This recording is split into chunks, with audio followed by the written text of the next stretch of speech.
కాంగ్రెస్ సర్కారుపై మాజీ మంత్రి జగదీష్ రెడ్డి నిప్పులు చెరిగారు. విద్యార్థులను మంత్రులు పెయిడ్ బ్యాచ్ అనడం ఏంటని ప్రశ్నిస్తున్నారు. పెయిడ్ బ్యాచ్ అయితే పోలీసులు దెబ్బలు తింటారా అని జగదీష్ రెడ్డి ప్రశ్నించారు. సీఎం మంత్రులే పెయిడ్ బ్యాచ్ అని మండిపడ్డారు. మాట్లాడే మాటలు పెయిడ్ బ్యాచ్ అని మాట్లాడారు. పెయిడ్ బ్యాచ్లు ఈ రకంగా లాఠీ చార్జీలు దెబ్బలు తిని కేసులను ఎదుర్కొని జైలు పాలవుతారా? విద్యార్థులు పేమెంట్లకు లొంగిపోతారా? ఇదా మీ సంస్కారం? ముఖ్యమంత్రి మంత్రుల సంస్కారం గిదా? విద్యార్థుల గురించి మాట్లాడేటప్పుడు, విద్యార్థుల గురించి ప్రస్తావించేటప్పుడు మీరు మాట్లాడే మాటలు గివే.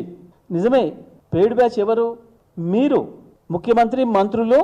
మీరు పెయిడ్ బ్యాచ్ అనే విషయాన్ని మీరే బహిరంగంగా చెప్పుకున్నారు 100 సార్లు. రేవంత్ రెడ్డి పిసిసి పదవి మొదలైంది పేమెంట్తోనే వచ్చింది అనే విషయాన్ని మీ దాంట్లో ఉన్న ఎమ్మెల్యేలే మాట్లాడింది ఆనాడు.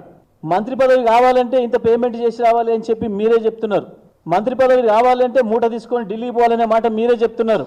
పేమెంట్లు ఇచ్చి సీట్లు తెచ్చుకున్నది మీరు, పేమెంట్లు ఇచ్చి మంత్రి పదవులు తెచ్చుకున్నది మీరు, మళ్ళీ ప్రజలకి ఇవ్వాల్సి వస్తే పేమెంట్ తీసుకొని ఇస్తున్నది మీరు. పని చేసిన కాంట్రాక్టర్లకు పైసలు ఇవ్వాల్సి వస్తే పేమెంట్ తీసుకొని పనిచేస్తున్నది మీరు. పేమెంట్ ఇచ్చి తెచ్చుకోవడం, పేమెంట్ తీసుకొని ఇవ్వడం అనేది మీకు మాత్రమే అలవాటు. పేమెంట్ మీద ఏదైనా పేటెంట్ ఉంది అంటే అది మీకు మాత్రమే ఉంది, కాంగ్రెస్ పార్టీకి మాత్రమే ఉంది, కాంగ్రెస్ పార్టీ ముఖ్యమంత్రికి మంత్రులకు మాత్రమే ఉంది తప్ప పేమెంట్ మీద పేటెంట్ మీది మాత్రమే తప్ప విద్యార్థి